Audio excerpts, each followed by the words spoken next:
사사기 17장부터 19장까지입니다. 사사기 17장. 에브라임 산간지방에 미가라는 사람이 있었다.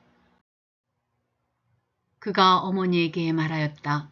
누군가가 은돈 1,100냥을 훔쳐갔을 때에 어머니는 그 훔친 사람을 저주하셨습니다. 나도 이 귀로 직접 들었습니다. 보십시오. 그 은돈이 여기 있습니다. 바로 내가 그것을 가져갔습니다. 그러자 그의 어머니는 도리어 이렇게 말하였다. 얘야, 주님께서 너에게 복 주시기를 바란다. 그는 은돈 1,100냥을 어머니에게 내놓았다. 그러자 그의 어머니가 말하였다. 나의 아들이 저주를 받지 않도록 이 은돈을 주님께 거룩하게 구별하여 바치겠다. 이 돈은 은을 입힌 목상을 만드는 데 쓰도록 하겠다. 그러니 이 은돈을 너에게 다시 돌려주마. 그러나 미가는 그 돈을 어머니에게 돌려주었다. 그의 어머니가 은돈 200냥을 은장이에게 주어 조각한 목상에 은을 입힌 우상을 만들게 하였는데 그것을 미가의 집에 놓아두었다. 미가라는 이 사람은 개인 신당을 가지고 있었다. 에봇과 드라빔 신상도 만들고 자기 아들 가운데서 하나를 제사장으로 삼았다. 그때에는 이스라엘의 왕이 없었으므로 사람들은 저마다 자기의 뜻에 맞는 대로 하였다. 유다 지파에 속한 유다 땅 베들레헴에 한 젊은이가 있었는데 그는 레위 사람으로서 그곳에서 잠시 살고 있었다. 그 사람이 자기가 살던 유다 땅 베들레헴을 떠나서 있을 곳을 찾다가 에브라임 산간 지방까지 와서 미가의 집에 이르렀다. 미가가 그에게 물었다. 젊은이는 어디서 오시는 길이오? 그가 대답하였다. 나는 유다 땅 베들레헴에 사는 레위 사람인데 있을 곳을 찾아다니고 있습니다. 미가가 그에게 말하였다. 우리 집에 살면서 어른이 되어 주시고 제사장이 되어 주십시오. 1년에 은돈 10냥을 드리고 옷과 먹거리를 드리겠습니다. 이 말을 듣고 그 젊은 레위 사람은 안으로 들어갔다. 그 젊은 레위 사람은 미가와 함께 살기로 하고 미가의 친아들 가운데 하나처럼 되었다. 미가가 그 레위 사람을 거룩하게 구별하여 세우니 그 젊은이는 미가 집안의 제사장이 되어 그의 집에서 살았다. 그래서 미가는 자기가 이제 레위 사람을 제사장으로 삼았으니 주님께서 틀림없이 자기에게 복을 주실 것이라고 생각하였다. 사사기 18장. 그때에 이스라엘에 왕이 없었고 단 지파는 이스라엘의 지파들 가운데서 아직 그들이 유산으로 받을 땅을 얻지 못하였으므로 그들이 자리 잡고 살 땅을 찾고 있었다. 그래서 단 지파 자손은 소라와 에스타올에 살고 있는 지파의 온 가문에서 용감한 사람 5명을 뽑아서 땅 정찰 임무를 맡기고 땅을 탐지하고 살피도록 보냈다. 그들은 에브라임 산간지방으로 들어섰다가 미가의 집에 이르러 거기서 하룻밤을 묵었다. 미가의 집에 머무는 동안 그들은 그 젊은 레위 사람의 억양과 말씨를 알아듣고 그에게 다가가서 물었다. 누가 당신을 이리로 데려왔습니까? 당신은 여기에서 무슨 일을 하십니까? 무엇 때문에 여기에 있습니까? 그러자 그는 그들에게 대답하였다. 미가가 나에게 조건을 제시하고 나를 고용하여 자기의 제사장으로 삼았습니다. 그들이 그에게 말하였다. 하나님께 물어보아서 우리가 가고 있는 이 길이 성공할 것인지 우리에게 알려주십시오. 그 제사장이 그들에게 평안히 가십시오. 주님께서 여러분이 가는 그 길을 인도하실 것입니다. 하고 일러주었다. 그래서 그 5사람은 길을 떠나 라이스로 갔다. 그들은 그곳 사람들이 한가하고 평화롭게 사는 시돈 사람들처럼 안전하게 살고 있는 것을 보았다. 그리고 그 땅에는 어느 누구도 권력을 쥐고 그들을 해치는 자가 없었다. 그들은 시돈 사람들과도 멀리 떨어져 있어서 어느 누구와도 접촉이 없었다. 5 사람이 소라와 에스다올로 돌아와 그들의 백성에게 이르렀다. 그들이 그 5 사람에게 정찰한 내용을 물으니 그들이 이렇게 대답하였다.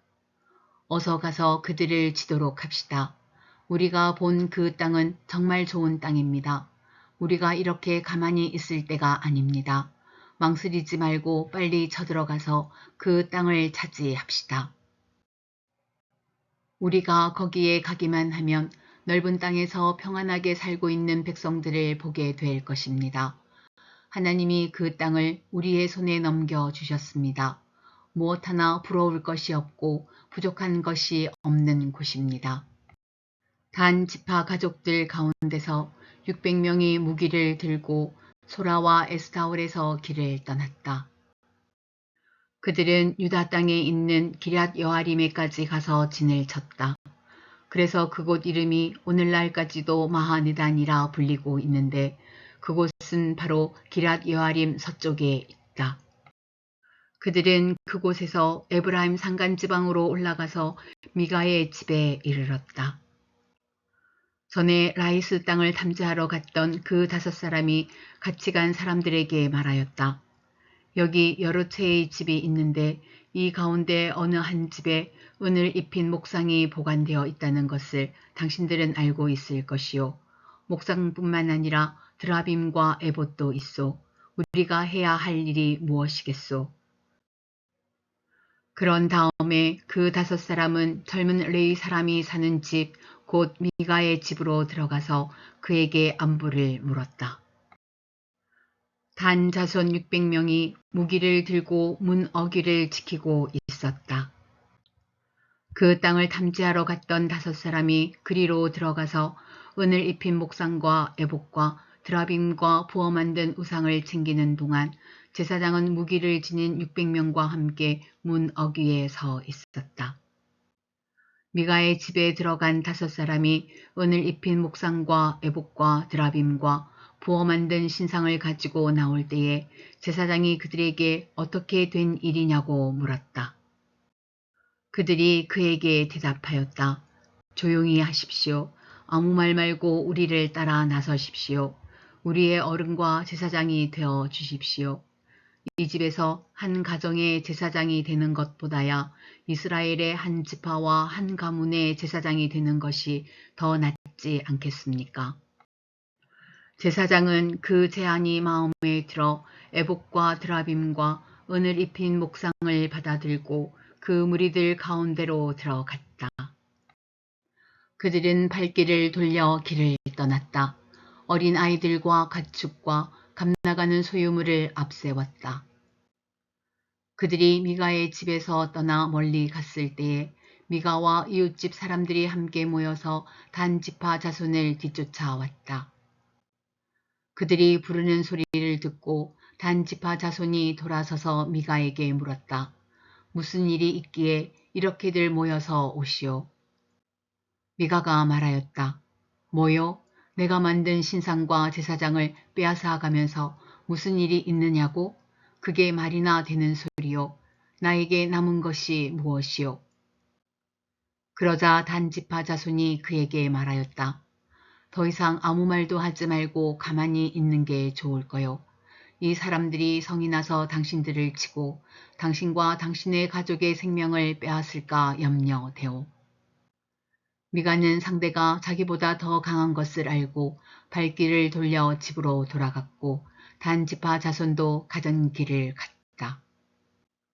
단 지파 자손은 미가가 만든 신상과 함께 그에게 딸린 제사장을 데리고 한가하고 평화롭게 사는 라이스 백성에게 가서 그들을 칼로 쳐서 죽이고 그들의 성을 불살라 버렸다. 그런데도 라이스를 구하여 주는 자가 아무도 없었던 것은 그 성읍이 베드르홉 부호근의 골짜기에 있어서 시돈에서 멀리 떨어져 있고 또 어느 누구와도 접촉이 없었기 때문이다. 단 지파 자손은 허물어진 성을 다시 쌓고 그곳에서 살았다. 그들은 이스라엘에게서 태어난 그들의 조상 단의 이름을 따라 그 성을 단이라고 불렀다. 그 성의 본래 이름은 라이스이다. 단 지파 자손은 자기들이 섬길 신상을 세웠다. 그리고 모세의 자손이며 게르손의 아들인 유나단과 그의 자손이 단 지파의 제사장이 되어 그 땅 사람들이 포로로 잡혀갈 때까지 그 일을 맡았다. 그들은 하나님의 집이 실로에 있는 동안 내내 미가가 만든 우상을 그대로 두고 섬겼다. 사사기 19장. 이스라엘의 왕이 없던 때에 한 레위 남자가 에브라임의 산골에 들어가서 살고 있었다. 그는 유다 땅의 베들레헴에서 한 여자를 첩으로 데려왔다. 그러나 무슨 일로 화가 난 그 여자는 그를 떠나 유다 땅의 베들레헴에 있는 자기 친정으로 돌아가서 넉 달 동안이나 머물러 있었다. 그래서 그 남편은 그 여자의 마음을 달래서 데려오려고 자기의 종과 함께 나귀 2마리를 끌어내어 길을 떠났다. 그 여자가 그를 자기 아버지의 집으로 데리고 들어가자 그 젊은 여자의 아버지가 그를 보고 기쁘게 맞이하였다. 그의 장인 곧 그 젊은 여자의 아버지가 그를 붙들므로 그는 사흘 동안 함께 지내며 먹고 마시면서 거기에 머물러 있었다. 나흘째 되는 날 그가 아침 일찍 깨어 떠나려고 일어서니 그 젊은 여자의 아버지가 사위에게 말하였다. 빵을 좀 더 먹고서 속이 든든해지거든 떠나게. 그래서 그들 2사람은 또 앉아서 함께 먹고 마셨다. 그 젊은 여자의 아버지가 사위에게 말하였다. 부디 오늘 하룻밤 더 여기서 묵으면서 기분 좋게 쉬게. 그 사람은 일어나 가려고 하였으나 그의 장인이 권하여 다시 거기에서 하룻밤을 묵었다. 닷새째 되는 날 아침에 그가 일찍 일어나 떠나려고 하니 그 젊은 여자의 아버지가 권하였다. 우선 속이 든든해지도록 뭘 좀 먹고 쉬었다가 한낮을 피하여 천천히 떠나게. 그들 둘은 또 음식을 먹었다.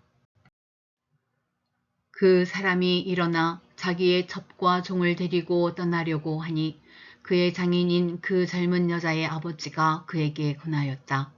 자, 오늘은 이미 날이 저물어 가니 하룻밤만 더 묵어 가게.